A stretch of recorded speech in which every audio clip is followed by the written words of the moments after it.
అందరికీ నమస్కారం. 99 టీవీ వాస్తు కార్యక్రమానికి స్వాగతం. ఈరోజు మనం మాట్లాడుకునే అంశం ఏమిటంటే, ఇల్లు సరైనటువంటి సక్రమమైన వాస్తు పద్ధతిలో మనం కనుక పెట్టుకుంటే ఆ ఇంట్లో లక్ష్మీదేవి, కుబేరుడు అందరూ కూడా సుస్థిర స్థానం సంపాదించుకుంటారు ఆ ఇంట్లో. ఎందుకంటే వాస్తుని చక్కగా ఎక్కడికెక్కడ ఆ ఇల్లు అద్దంలాగా ఎక్కడ గుమ్మాలు పెట్టాలి, ఎక్కడ కిటికీలు పెట్టాలి, ఎక్కడ ఖాళీ స్థలం ఉండాలి అనేది అనమాట. ఖాళీ స్థలం ఎక్కడ ఉండాలి, గుమ్మాలు ఎక్కడ ఉండాలి, ఉచ్చస్థానమా నీచస్థానమా, ఇలాంటివన్నీ కూడా మనం తెలుసుకోవాలి ఇంట్లో ఉన్నప్పుడు. ఇక్కడ టైటిల్ చూడండి మీరు, ఈ ఇంట్లో కాపురం ఉంటే అంతే సంగతులు. ఏ ఇంట్లో కాపురం చూద్దాం.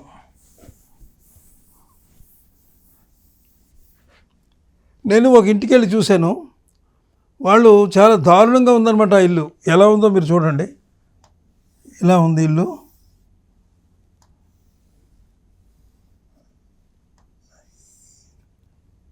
వాళ్ళు మరి ఎవరు చెప్పారో ఏం చేశారో నాకైతే తెలీదు. ఇది తూర్పు, ఇది తూర్పు కదా, తూర్పు లోపలేస్తున్నాను నేను. పడమర, దక్షిణం, ఉత్తరం ఇక్కడ వేసాం, ఆగ్నేయం, నైరుతి, వాయవ్యం, ఈశాన్యం ఇలాగ వేసాను నేను. దీనికి కాంపౌండ్ వాల్ ఉంది. ఎలా ఉందంటే కాంపౌండ్ వాల్ ఇదిగో ఇలా ఉంది. కాంపౌండ్ వాల్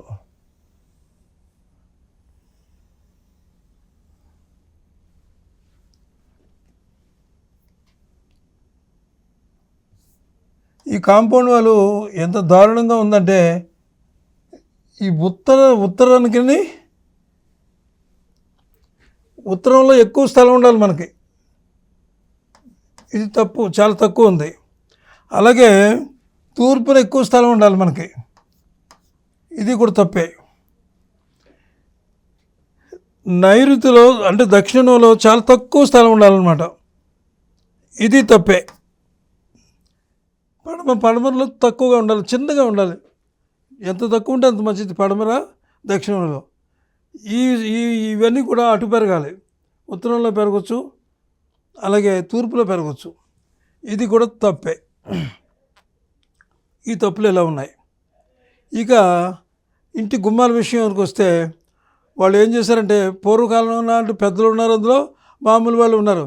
పెద్దలు ఏం చేశారంటే, సెంటర్లో గుమ్మం ఉండాలి, మంచిది, మనకి 2 కిటికీలు ఉంటే మంచిది అని చెప్పి వాళ్ళు ఏం చేశారంటే, ఈ తూర్పు ఉంది కదా, సరిగ్గా ఇలా సెంటర్లో పెట్టారు గుమ్మం.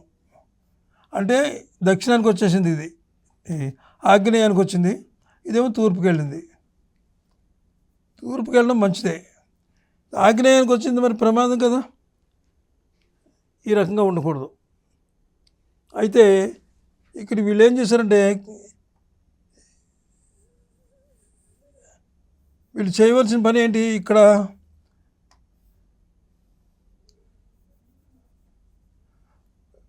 1 2 3 4 ఇక్కడ ఉచ్చ స్థానంలో వెళ్ళి పెట్టుకోవాలి. అంటే 9 భాగాలు చేస్తాం, అది ఇక్కడ పెట్టుకోవాలి వీళ్ళు. కానీ ఏం చేశారు, ఇక్కడ పెట్టారు ఈ గుమ్మాన్ని పట్టుకొచ్చి. ఇదొక మహాప్రమాదం. అలాగే వీళ్ళు ఇంకో పని ఏం చేశారు, ఈ గుమ్మం పెట్టారు కదా, ఇందులోంచి సగం నడుస్తున్నారు, ఇందులోంచి సగం నడుస్తున్నారు. అంటే ఈ సగం ఇలాగొచ్చే ఆగ్నేయానికి ఇక్కడ వంటిల్లు ఉందన్నమాట. ఈ వంటింట్లోకి ఇలాగ వస్తున్నారు ఇక్కడికి.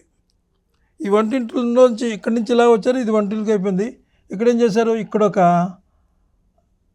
కిటికీ పెట్టుకున్నారు వాయువ్యంలో. ఈ కిటికీ ఇక్కడ పెట్టుకోవాలి, కానీ ఇది తప్పు. ఇక్కడ పెట్టుకోవాలి కిటికీ, న్యాయంగా ఇక్కడ పెట్టాలి కిటికీ. అసలు స్వరూపమే నాశనం అయిపోయింది ఇంటికి.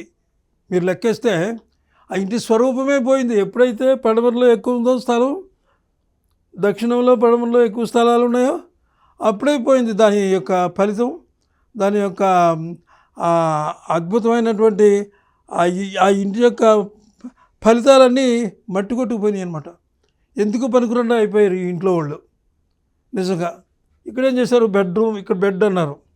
ఈ బెడ్ అన్న వాళ్ళు వీళ్ళు ఏం చేశారు, ఇది ఇలాగ వేసుకున్నాడు ఆయన బెడ్, ఇలాగ వేసుకుని తలేమో నైరుతిలో పెట్టుకున్నాడు. అంటే ఇలా కాదు, ఎలా వచ్చిందంటే ఇది ఇక్కడ వేసుకున్నాడు బెడ్ ఇలాగా, ఇక్కడేమో కిటికీ పెట్టుకున్నారు. మళ్ళీ ఇది బెడ్ వేసుకున్నారు, తలేమో పశ్చిమానికి పెట్టాడు. పశ్చిమానికి ఎందుకు పెట్టావయ్యా అని నేను అడిగితే, లేదంటే ఇక్కడ కిటికీ ఉంది కదా, ఈ గాలి చల్లగా వస్తుందండి హ్యాపీగా అని అన్నాడు అతను. ఇది తప్పే కదా, నైరుతిలో పెట్టకూడదు కదా. మరీ ప్రమాదం. ఈ యజమానికి ఎప్పుడు కూడా ఏదో నీరసం, ఏదో బాధ, మా చేసిన వ్యాపారం బాగోకపోవడం, చెత్త నిజం, ఎన్ని కష్టాలు, నరకమే. ఇంకా ఒక్క నిమిషం చెప్పాలంటే వీళ్ళంతా నరకంగానే ఉంది. ఈ నరకంలోంచి వీళ్ళు బయటికి రావాలంటే ఏం చేయాలి, ఇది కట్ చేయాలి, ఇలాగా దీన్ని కట్ చేయాలి, దీన్ని కట్ చేయాలి. అంటే ఇక్కడ వీళ్ళకి స్థలం లేదు, దీన్ని పెంచుదామంటే పెంచడం వరకు వెళ్ళవక్కర్లేదు కదా మనం, అంచేది కట్ చేసేస్తే అయిపోద్ది. ఇలా కట్ చేసేసాం. ఈ కట్ చేసి స్థలాన్ని బయటకు వదిలేసి, ఇలా బయటకు వదిలేసారు. కొంత స్థలం పోయింది. అయ్యబాబు ఇంత స్థలం పోయిందండి మాకు, అసలే మాకు చాలా కష్టపడి కొన్నాం ఇది మేము అని చెప్పి వాళ్ళు అన్నారు. మీరు కష్టపడి కొన్నాం కదా, మనుషులు ఎగిరిపోతారు, యజమాని ఉండడక ప్రాణ సంకటం ఇది. ఇక్కడ పైగా ఇక్కడేమో నువ్వు కిటికీ పెట్టడం ఏంటి అని చెప్పి ఈ కిటికీ కూడా మూయించి ఇక్కడ పెట్టించాం, పశ్చిమ వాయువులో పెట్టించాం కిటికీ. నీకు అంతకీ గాలి రావాలనుకో, ఇక్కడ పశ్చిమ నాయకులు ఇక్కడ పెట్టుకో నువ్వు, ఒక నిమిషం దక్షిణాగ్నేయంలో పెట్టుకో కిటికీ, బ్రహ్మాండంగా ఉంటుంది. ఇలాగ వేసుకో నువ్వు బెడ్, దీన్ని తగిలించొద్దు, ఇలాగ వేసుకో. తల ఇటు పెట్టుకో దక్షిణానికి, ఉత్తరానికి కాళ్ళు పెట్టుకో. అంటే ఇదంతా సరి చేసామన్నమాట. మొత్తం అంతా సరి చేసిన తర్వాత మళ్ళీ ఒక 15 రోజులు, ఒక నెల 2 నెలలు అనుకుంటా, చక్కగా వాళ్ళు హ్యాపీగా ఉన్నారు, అందరూ కూడా సంతోషంగా ఉన్నారు. ఇంత దారుణమైనటువంటి ఇంట్లో చేసిన వాళ్ళ పని ఇంకేముంది. హెడ్డింగ్ చూశారు కదా, నేను ఫస్ట్లో పెట్టింది, ఇంతే సంగతులు అయిపోయింది వాళ్ళ జీవితం అంతాను. అంచేత చాలా జాగ్రత్తగా ఉండండి ఇలాంటి విషయాల్లో. ఈ వీడియోలో నేను చెప్పింది ఒకవేళ మీ ఇంట్లో లేదనుకోండి, ఈ విషయం మీ ఇంట్లో లేదు, మన దగ్గర లేదు కదా, ఇది మనకెందుకు లేని ఊరుకోకండి. సబ్స్క్రైబ్ చేయండి, లైక్ ఇవ్వండి. మీరు సబ్స్క్రైబ్ చేస్తే 10 మందికి తెలుస్తుంది, 100 మందికి తెలుస్తుంది. అందులో ఈ ప్రాబ్లం ఉన్న వాళ్ళు ఉండొచ్చు కదా. అంచేత మీరు ఏం చేస్తారంటే సబ్స్క్రైబ్ చేయండి, లైక్ ఇవ్వండి. మరి మళ్ళీ మంచి వీడియోతో మళ్ళీ మీ ముందుకు వస్తాను. అంతవరకు సెలవు, నమస్కారం.